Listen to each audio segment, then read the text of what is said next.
Sisagangatha kumba uqukunjelwa kwale veki eqwalasela ukhuseleko labantwana kweli ngumsebenzi wemihla ngemihla ukukhusela abantwana bakhe umnumzana Bulelani Tyholweni nongutata wamantombazanana amathathu waseTyeni cebu kuhle eQonce eMpuma Koloni. Abantwana bakhuliswe ngutata wabo emva kokudlwengulwa ngumnak'bomama wabo besebancinci.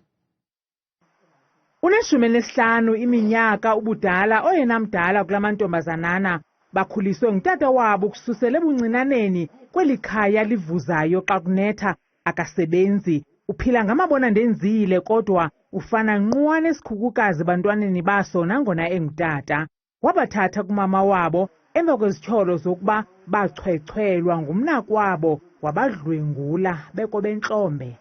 Ndikrobe mna kula mngxuma xa ndisithi ubrada wakhe njani ba ame phezu kwabantwana bam kodwa balele, wonke umuntu olapha kule ndlu ame kuyo ulele qha uyabhekabheka.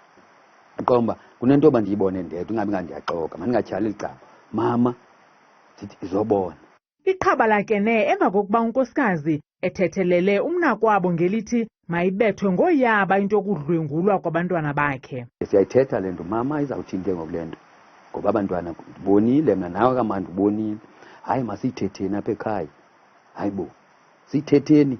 What about uba ikanti abantwana benzakele? Unqabile umntu ongutata okhulisa abantwana kweli xesha likhoyo. Usibonise into enqabileyo, bakhuthelele kakhulu. Abawuvala umlomo ngutata wabo aba bantwana. Tata usenzela yonke into esiyifunayo. Noba kufuna izinto esikolweni, utata uyayenza into. Noba kuthiwa kukho intlanganiso, utata uyayeka iijob zakhe gqiba ahambe ayokwenza into efunwayo esikolweni. Lo tata wamantombazana kungoku nje ucela umsebenzi nendlu ye-RDP khona ukuze aqiniseke ukuba abantwana bakhe bafudumele, bakhuselekile naxa sele efumene itorho. Kwiindaba zethu kuChannel 163 ngokuphathelwa yiNewsroom Africa, ndinguntsiki Noyiya eTyeni eQonce.